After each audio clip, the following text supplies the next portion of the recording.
Hi friends, welcome to my channel. ನಾನಿವತ್ತು ಎಲ್ಲಿಗೆ ಹೋಗ್ತಾ ಇದ್ದೀನಿ ಗೊತ್ತಾ? ಸೊ ನಾನು ಈ ಪ್ಲೇಸ್ಗೆ ಹೋಗ್ತೀನಿ ಅಂತ ಅಂದ್ಕೊಂಡೇ ಇರಲಿಲ್ಲ, ಬಟ್ ಎಕ್ಸ್ಪೆಕ್ಟೇಷನೇ ಇರಲಿಲ್ಲ, ಐಡಿಯಾನೇ ಇರಲಿಲ್ಲ ಹೇಳ್ಬೇಕಂತಂದರೆ ಹೋಗ್ಬೇಕಂತ. ಬಟ್ ದಿಢೀರ್ನಂತ ಫಿಕ್ಸ್ ಆಗಿದ್ದು. ನಾವಿವತ್ತು ಫ್ಯಾಮಿಲಿ ಎಲ್ಲ ಎಲ್ಲಿ ಹೋಗ್ತಿದ್ದೀವಿ ಅಂತಂದರೆ ಮಂತ್ರಾಲಯಕ್ಕೆ ಹೋಗ್ತಾ ಇದ್ದೀವಿ. ನಾವು ಹೋಗೋ ರೂಟಲ್ಲಿ ಪ್ಲೇಸಸ್ ಚೆನ್ನಾಗಿರೋದ್ರಿಂದ ಸೊ ಹಾಗೆ ಕಾರ್ ನಿಲ್ಲಿಸ್ಕೊಂಡು ಅಲ್ಲೇ ಸ್ವಲ್ಪ ನೀರಲ್ಲಿ ಆಟ ಆಡ್ಕೊಂಡು ಹೋಗ್ತಾ ಇದ್ವಿ.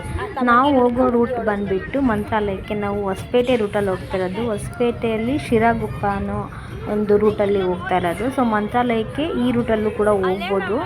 ನನಗೆ ಗೊತ್ತಿರಲಿಲ್ಲ, ಸೊ ನಾವು ನಮಗೆ ಗೊತ್ತಿರೋರನ್ನ ನಾವು ಕರ್ಕೊಂಡು ಹೋಗ್ತಾ ಇರೋದ್ರಿಂದ ಸೊ ಅವ್ರು ನನಗೆ ಈ ರೂಟಲ್ಲಿ ಕರ್ಕೊಂಡು ಹೋಗ್ತಾ ಇದ್ದಾರೆ.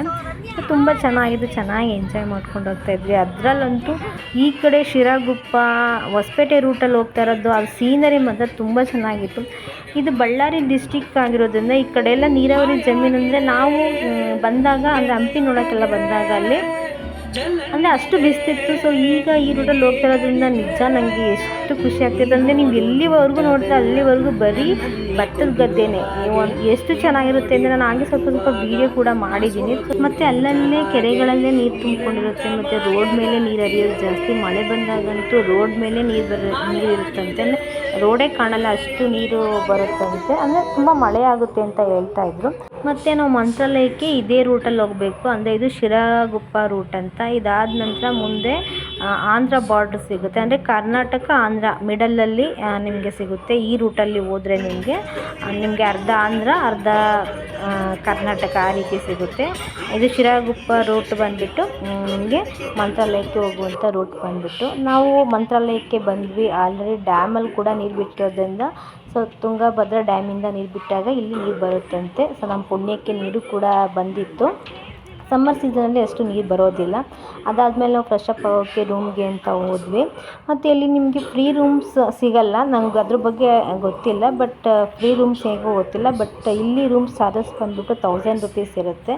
ಸೊ ನಾವು ಒಂದು ಡಬಲ್ ರೂಮ್, ಅಂದರೆ ರೂಮ್ ಒಳಗಡೆ ಒಂದು ಚಿಕ್ಕ ರೂಮ್ ಇತ್ತು, ಅದಕ್ಕೆ ಸೇರಿಸಿ ನಾವು 1600 ಕೊಟ್ವಿ. ಇಲ್ಲಿ ರೂಮ್ ರೇಟ್ಗಳೆಲ್ಲ ಸ್ವಲ್ಪ ಜಾಸ್ತಿ ಇರುತ್ತೆ, ಯಾಕಂದರೆ ಎಲ್ಲ ರೂಮಲ್ಲೇ ಬಂದು ಫ್ರೆಶ್ ಅಪ್ ಆಗ್ಬೋದು ಜಾಸ್ತಿ. ಯಾರೂ ದಡದ ಹತ್ರ ಹೋಗಲ್ಲ, ಎಲ್ಲೋ ಸ್ವಲ್ಪ ಅಂದರೆ ಹೋಗೋರು ನಾವು ದಡದ ಹತ್ರನೇ ಮಾಡಬೇಕು ಅನ್ನೋರಷ್ಟೇ, ನದಿ ಹತ್ರ ಹೋಗಬೇಕು ಅನ್ನೋರಷ್ಟೇ ಮಾತ್ರ ಅಲ್ಲಿ ಮಾಡಿಕೊಂಡು ಹೋಗ್ತಾರೆ.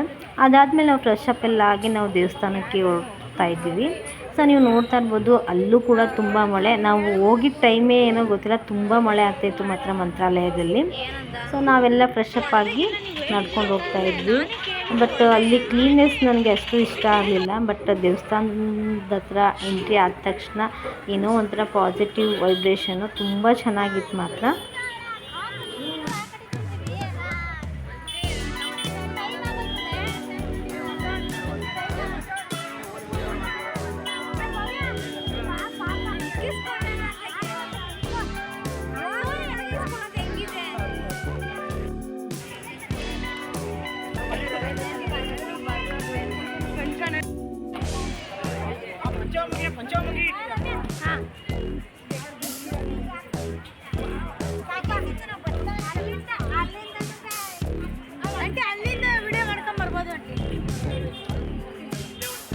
ನಾವು ಒಳಗಡೆ ಹೋದಾಗ ಇನ್ನೂ ದೇವಸ್ಥಾನ ಓಪನ್ ಆಗಲಿಲ್ಲ, ಮತ್ತು ಇಲ್ಲಿ ಟೈಮಿಂಗ್ಸ್ ಇರುತ್ತಂತೆ, ಅಂದರೆ 4 o'clock ಅಲ್ಲಿ ಓಪನ್ ಆಗುತ್ತಂತೆ. ಸೊ ಅಲ್ಲಿ ಹೋದಾಗ ಇಲ್ಲಿ ಹಸುಗಳು ತುಂಬ ಇದ್ವಿ, ಅದರಲ್ಲೂ ಅಲ್ಲಿ ಹಸು ಪಾಪ ಹಾಲು ಕುಡಿತೈತೆ, ಅದನ್ನು ನೋಡಿ ತುಂಬ ಖುಷಿ ಆಯಿತು.